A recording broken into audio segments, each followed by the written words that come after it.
Hello everyone. Welcome to the YouTube channel of My Online Prep. Learn anytime, anywhere. But before moving forward, press the bell icon to never miss any new video on our channel. So, let's get started. Today we will start with chapter 7 of PPB module, Factoring, Forfeiting Services and Off-Balance Sheet Items. Let's start with our first topic, factoring. Factoring implies a financial arrangement between the factor and a client in which the firm, that is a client, gets advances in return for receivables from a financial institution which is called a factor. It is a financing technique in which there is an outright selling of trade debts by a firm to a third party, that is called a factor, and which is done at discounted prices. Factoring is a financial alternative in financing and management of account receivables. In final terms, factoring is a relationship between the factor and the client in which the factor purchases the client's account, receivables, and pay up to 80%, sometimes 90% also, of the sum immediately at the time of entering into an agreement. The factor pays the balance sum, that is 20% of the amount, which includes finance cost and operating cost, to the client when the customer pays the obligation. Let's understand how does this mechanism works. We will first discuss about the factoring mechanism in the domestic market. The importer or the purchaser and the exporter or the seller enters into an agreement for selling and buying a goods on credit, let's say for 3 months. The seller sold the goods to the importer, who receives the goods along with the invoice. Now, the importer will approach to the factor, which is called financer, for bill financing against that invoice. The factor finance the invoice amount after deducting his financial cost, and the balance amount of 20% will be given to the exporter or the seller after collecting the payment from the purchaser. Now the importer has become liable for factor for debt collection. After due date, the factor collects the debt from the purchaser. If there is any default from the customer, then the seller will be liable to factor or the financer. Let's now understand the process of international factoring through an example and series of steps. First of all, the importer will place the order for purchase of goods with the exporter. In turn, the exporter will request the export factor for limiting the approval on the importer.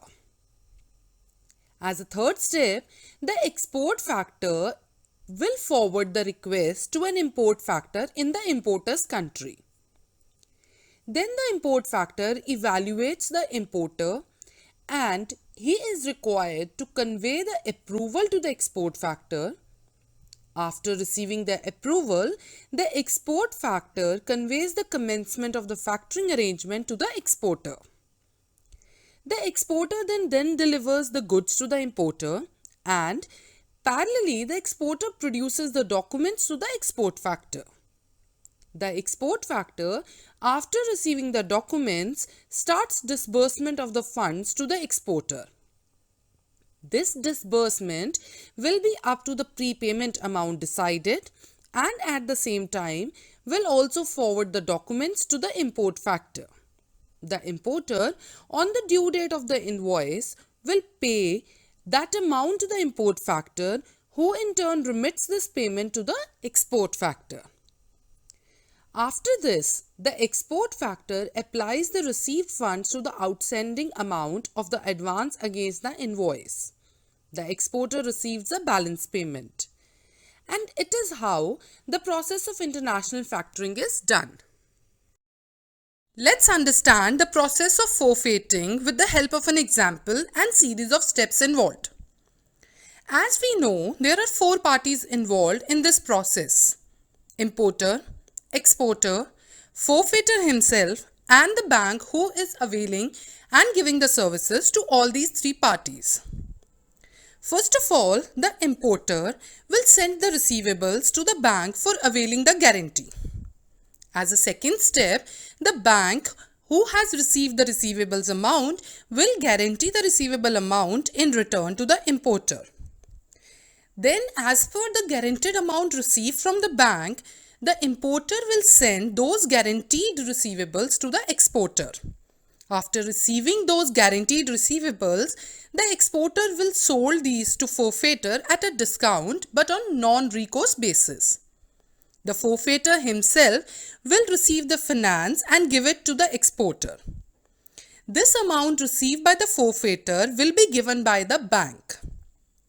In this whole process, there are three options available to the forfeitor: holding the receivables till maturity, selling to the group of investors, trading in the secondary market. These options can be chosen by the forfeitor himself and accordingly he can proceed. So this is the whole process of forfeiting as per this example. If you like the content, give a thumbs up, share the video, and if you are new to our channel, please subscribe it. For more details, log into our website or download our app. Links are given below. Thank you. Keep learning with us.